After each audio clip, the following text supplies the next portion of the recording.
This is Lemon's Car Spotting. You post to Instagram with the hashtag Lemon's Car Spotting. We pick the hooptiest. They are so incredibly terrible. And which one we want to become a real Lemon's build. It does car-like things. I've been pushing for one of those in Lemons too, and those are very affordable. It's Nick and it's Eric. We review all of your Instagram photos that are tagged with Lemon's Car Spotting. We pick two winners, the hooptiest, pretty self-explanatory, and the Lemon's build, the car we want to see turn into a real Lemon's car, which is the point. All right, and as I'm holding my hands up, that is because we have our patented selection method for how Nick will choose whether it is the Lemon's build or the hooptiest.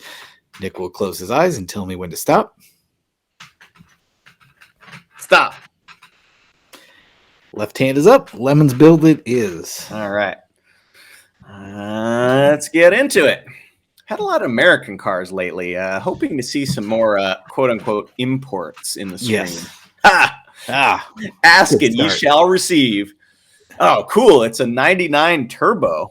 Oh, man. This is legitimately a car I want to own badly. I don't disagree. I like the Saab 900, and the 99 is that much cooler. What do they call these wheels? It's like Ziggurat or Aztec Temple or something along those lines. Anyway, they have a name. But yeah, no, this is so cool. It's a hatchback. It's turbocharged. It's got the crazy round front lights. I'm sure there's some kind of European bumper that solves the giant battering ram problem we have. I mean, it's kind of unfortunate that it looks semi-abandoned, but it looks otherwise in okay shape. That's a cool car. I love I think these are the ones that have the hatchback that like opens all the way to the floor too. Oh yeah, right. I think you're right. Yeah, but between the taillights. Yeah. Super cool cars. Not going to talk shit about that at all. Yeah. I don't think that's going to be hoopty or Lemon's build, but we like it. Yes. All right. Oh, man. This, on the other hand. We've gone to high highs to low lows, Eric. I don't know what to tell you. Is this a Reno? What am I looking at here? God, what am I looking at? It looks like from the greater worldwide General Motors family. What the hell? All right. So got to cheat and read the caption. Yeah. Coda all electric. The hell does that mean? That raises more questions than it answers. I don't. Hold on. I actually need to Google this because I'm so. Well, while you're doing that, let me just point out I was recently watching an episode of Nash Bridges, which is a show I completely forgot about. Although then it's like, talk about a plate of shrimp moment. That day I saw a thing where it's like, oh yeah, they're doing they're bringing back the whole cast for a Nash Bridges made-for-TV movie. Yasmin Bleeth's character in that movie drives some weird electric sports car that Don Johnson was investor in the company. And it was just this whole like, oh man, I have no idea what happened with any of that. It was a Bay Area company. The show Nash Bridges was shot in San Francisco. And of course, were they cops or were they like sort of weird, like security consultants? Because they worked in like a cool, like lofty sort of waterfront office. Like it was like a MacGyver Phoenix Foundation situation where it's like, yeah, you're not law enforcement, you're not military, we don't know what you do, but somehow you're fighting crime. All right, I think I have the story. 1970 Plymouth Cuda and your weird electric car. Of course. So Coda was a Chinese built car. Okay. That went bankrupt in 2013, as they do.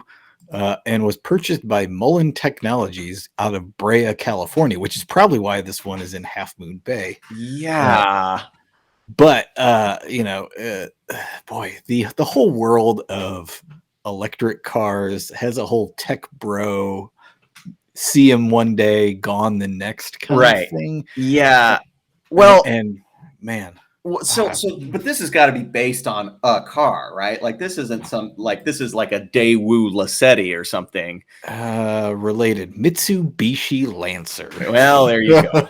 There you go. Oh boy. Well, that's the thing. That's amazing. I gotta say, Coda as a name for a company building cars. Yeah. Coda is kind of, it's not the end, but it's like it's a tacked on thing. Yeah, exactly. Yeah, that's yeah.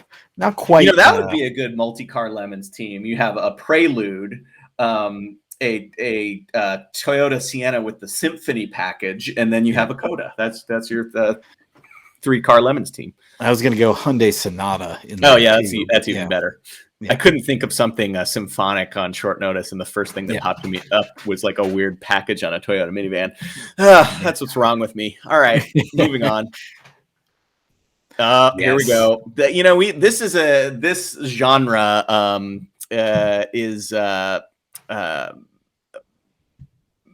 whether the Blackwood or the Mark LT, the luxury F-150 derivatives, are sort of frequent flyers on Lemon's car spotting. Is this a Blackwood? I think it is, because it's got a little. What were those stripes supposed to mean in the back? Like I always get like a cheesy fake wood boat regatta type situation. I always assumed it was like a pinstripe suit, but I don't.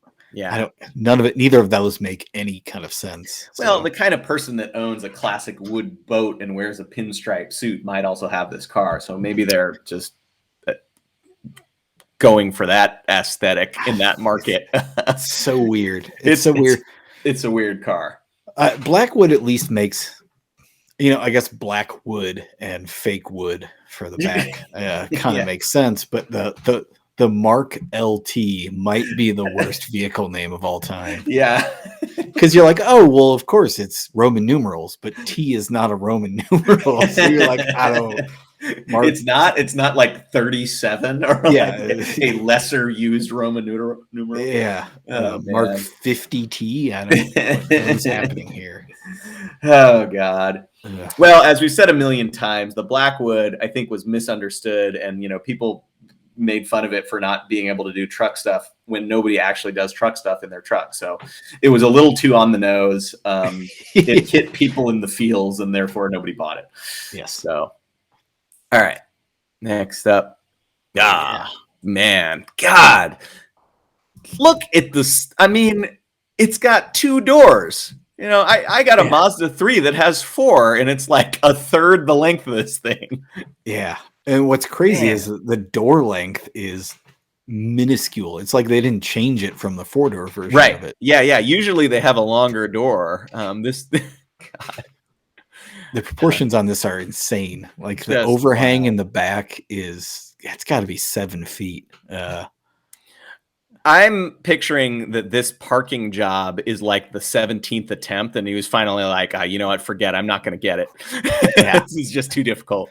People are just going to have to deal. I think it's a Newport, but I'm not sure. I don't know or some form of a 300. I don't know my Chryslers.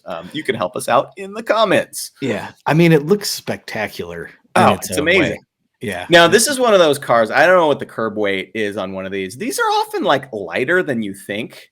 Yeah. Considering the fact that like a 3 Series now weighs like 5,200 pounds somehow. Right. And then these were like, if you got the top trim, it was like 3,850 or something. I could be wrong about that. In any case, sometimes we'll get people, because we have a 4,200 pound weight limit. We get people with these giant land yachts saying like, I don't know if I can race this because it's too heavy. We will almost always grant waivers on these, mostly because they're actually less than 4,200 pounds, but also because that weight limit is really in place to get the 3/4 ton trucks off of the race course. Something like this that's low and sporty, go for it. Sporty. Yeah. Indeed. Yeah. All right, next up. Another Chrysler? Yeah, Fifth Avenue. Yeah. Oh boy, Fifth Avenue. Man. This is a really late one too, and it's hard to think of anything to say about it, just because is the boxiest thing. The hubcaps just make it really sad. Like I think. God, you could do something like if you put torque thrusts or Magnum 500s or whatever Mopar rally wheels on this, it would make it look older. And I think it would actually be pretty cool. by putting the hubcaps on it, it's like, oh, you thought, you think that it's sort of the same kind of a car as a Camry, and in which case it just looks really like dated and depressing. Yep. Man, yeah, this is a pretty sad example with the red Landau roof over. It just looks boring. Everything about it is boring. But I totally agree. But fixable completely with wheels and maybe adjusting the ride height a little bit. Like if you lowered it down, put some cool wheels on it, I think all of a sudden you'd have a real badass ride. But as it sits, not so much. I do think they sold these until 89 or 90, which is late. Insane. I mean, so crazy. They had the Porsche 959 by then, right? Yeah. And they were still making this. Come on. Oh, God. All right. Next up. This is one of those mow the grass around the cars situation. All right. What do we got? Looks like a some kind of truck with a snowplow attachment thing. I can't tell what kind of truck it is. You got a Geo Metro convertible, Mercury Mystique, possibly. I think that is a Mystique. That is an excellent spot. And then you've got a Citation, and then a Fox body like a Fairmont. Yeah. What is happening? Oh God! How do you arrive at having such different cars there? I guess in some sense, the three on the right are all passenger sedans. I guess. Well, see, for me, the Mystique is the outlier because it's the newest. Right. Like, these other cars are old enough to where the guy who put them there might no longer be with us. And it's just, I don't know what to do about that. So just ignore it. The Mystique hints that somebody is like putting stuff in there still. Which, boy. Man, Mercury Mystique. Boy, I want to find words for that car, and there just are none. It is the most non-car that has ever non-carred. I definitely don't disagree. Well, and this whole scene is another example of the pitfalls of having too much room. Like I don't have a yard like this, but it also means I don't have 4 abandoned cars in a truck, and one of them's a Mercury Mystique. So. My very first Lemons race, there was a Mercury Mystique there. It's the only one that's ever raced, and I think Phil got a picture of it before it blew up. It lasted about 35 Yeah, I mean, hell of a Lemons car, I will say. Like, we love sort of forgotten, really lame vehicles that aren't that old, which, boy, if that doesn't describe a Mercury Mystique, I don't know what does. Mercury is the brand to pull from Lemons, down. Because you can just put Mercury models into a hat and just... if you're having trouble picking what you're going to race in Lemons. All right, next up. Oh, man. Cougar. Wow. It's one of the special edition ones, and because it's got the Landau and the logo and the script on the C-pillar. Well, they did, I saw one of these not that long ago that was some anniversary edition, and then Sajeev I think told me that they did a 35th and then they did a 40th or whatever, and like and it was the same generation.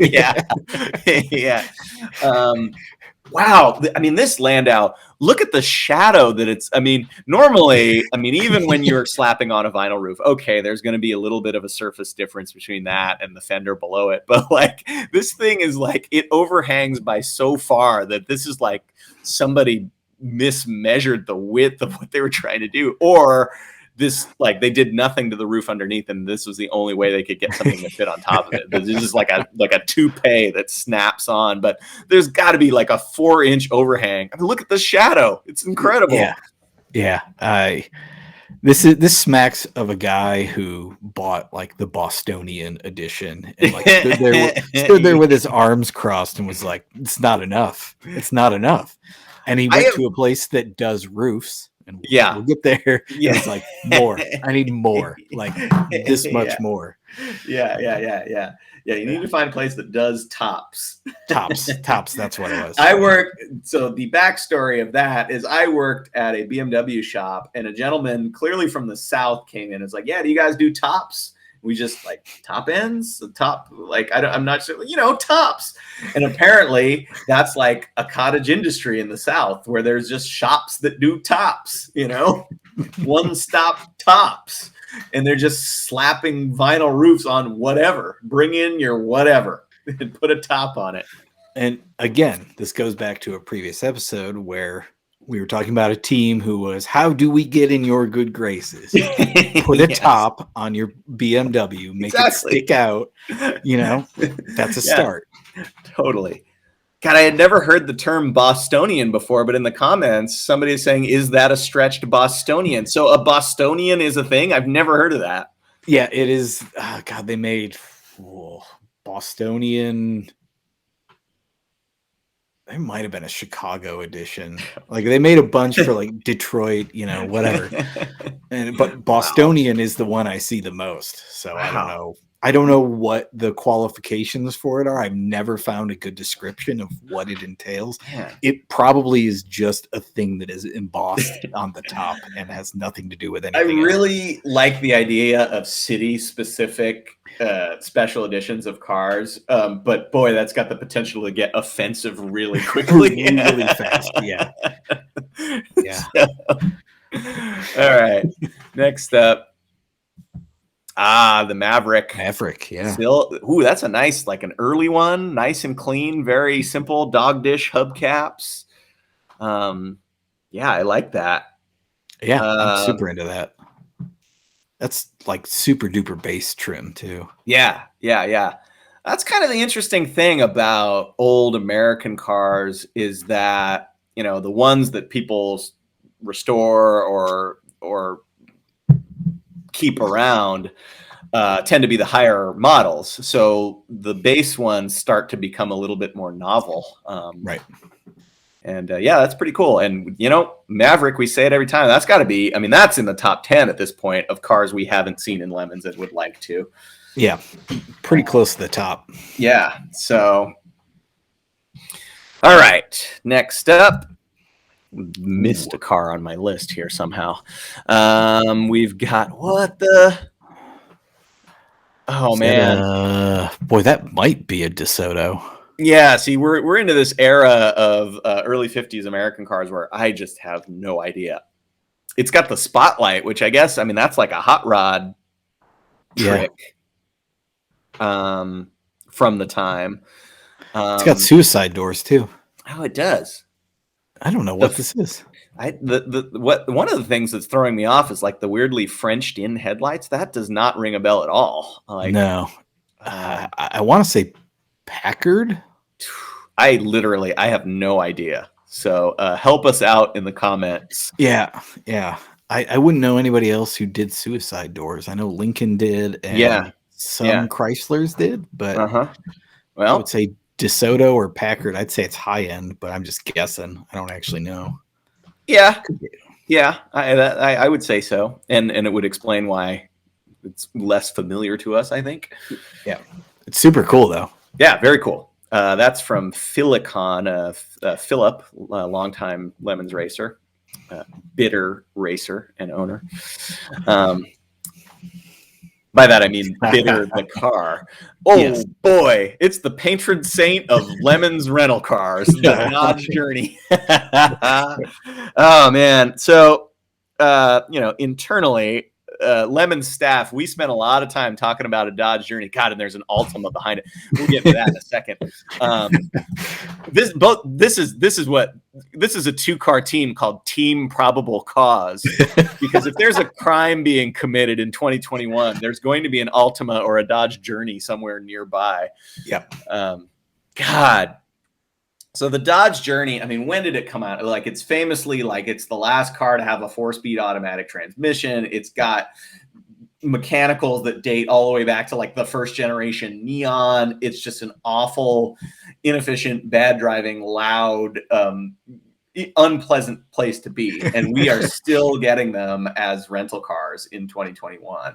And should point out that they stopped building them 2 years ago, and they're still in rental cars. Still on dealership lots. Yeah, you can buy 0 mile brand new ones. I mean, this in the middle of like the biggest car shortage ever. Like they're still offering like incentives on an unsold 2 model year ago Dodge Journey. I mean, it's the worst modern car that you can buy. I don't think there's any question. I can't think of anything that comes close. At least not here. I mean, crap. I think I was looking up the crash test ratings for it, and it was like poor across the board. Like, well, yeah, I mean, like probably good for 1993 when it was designed, but like not so good now. Yeah. Oh man. I believe it debuted in 2009 or 8. And which is, I mean, that's late for it to debut, and it's old. So it's just a horribly bad car. Well, I feel bad for when I see one. Like, you know, we are obviously fortunate enough to have the means to, you know, not have to drive a Journey. But you see people driving them, and you're like, I don't know that they did that for budget reasons, but just like, oh, I like need a family car, and they just don't know any better. I mean, this is where the automotive media is really doing the world a disservice by being sort of, you know, not sticking by their convictions. Like, it should just be a front page story, like under no circumstances buy a Dodge Journey, and then people wouldn't, you know, wind up making a decision that they regret. That's really what it is. You know, when was the last time you ever read a review of a Dodge Journey? And the answer is like 2009, because they were reviewed when they were new, and then, you know, because it's not some big fancy thing, you know, it's not a toy that's fun, like it just doesn't get reviewed by the automotive press. And probably Chrysler didn't even give them out as press cars after about 2010. So so nobody even in a press position knows what they are like at all. Well, and what do you want to bet that the first review of it was like very lukewarm? It like they knew that it was awful. If you asked any of those guys off the record, like, what's the worst car you've driven this year? They would say Dodge Journey. But then what do you want to bet that the review was like, well, you know, it lags behind some of its competitors, such as the Toyota Highlander and like the Honda Pilot, which are like real cars that normal people use. Like, it's not even in the same category. So, God, Dodge Journey. Yeah. And we're not ignoring you either, Nissan Altima. You're on notice for being like just significantly worse than all of the alternatives. And I've said this publicly many times, and I'll stick by it. If you buy one of the brand new Dodge Journeys off a lot and put a roll cage in it, I'll put you in Class C, and you'll probably win an IOE with, you know, 900 miles on the clock. Yeah. Totally worth it. Absolutely. The worst car built in the last quarter century, probably. It's in the conversation. Yeah. All right. With that, let's get into some awards. Hooptiest could easily be the Dodge Journey, but I don't want to talk about it anymore. Yeah. Boy, it's a tough one. Hoopty stuff there. This is hoopty but depressing. That's it is my pick, but oh, it's your pick. Yes. God, I wrote my notes down wrong. I'm jumping the gun. I'll let you take it over. Part of me wants to say the Lost Coast mid-century car, but boy, I almost feel like out of this group, so tough. I really want to say the Fifth Avenue because it's so freaking boring. Like, it is so just bad. This guy, like just it's pretty bad. Fifth Avenue that, like, But boy, I've never even heard of this car. Yeah, and, you know, the Coda all electric is kind of a slam dunk for. Oh man, is this? Mitsubishi Lancer-based all electric car from China that has been purchased by some tech bros. You know, boy, I don't disagree with any of that. This came very close to being my Lemons pick, but I'm just so fascinated by this giant 50s Lost Coast car, and how cool would it be? I mean, nobody is going to restore this car. It has been in this field forever. So resurrecting it as a Lemons car is not doing it a disservice by any stretch. If you brought one to a Lemons race, we would presumably learn what the heck it is, which is part of the exercise. Yeah. God, you could go 50 stock car with this. You could go Carrera Panamericana livery. Like, you could do whatever. You could leave it exactly as it is, and you would be totally in the discussion for an IOE or some other major award. So, hook up your trailer and go find this thing. Yeah, for sure. I almost want to call it a Hudson now, but I don't think that's right either. Yeah. So, Yeah. Well, whatever it is, find out about 30 seconds after this video gets posted. Correct. Yep. Drag this thing out of the woods and bring it to a Lemons race. Yeah. That's it. Keep posting your photos with hashtag Lemons Car Spotting on Instagram. We'll pick the best ones. We'll talk about them. And hopefully someday we'll see some of these on a Lemons track.